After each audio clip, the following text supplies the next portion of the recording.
Hi! In front of me is Cubot P50 and today I would like to show you how you can turn on or off app notifications from chosen apps on this smartphone.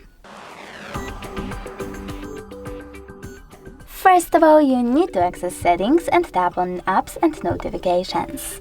Then select Notifications, scroll down and choose See All from last 7 days.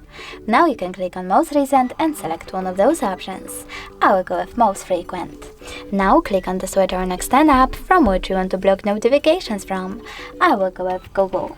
As you can see, all notifications from Google are now off, but you can always turn them back on by choosing the same switcher. If you want to, you can always tap on one of those apps instead, over here, and then manage all notifications by clicking on this switcher next to all Google notifications. Thanks so much for watching. If you enjoyed this video, leave a like, comment, and don't forget to subscribe. Bye!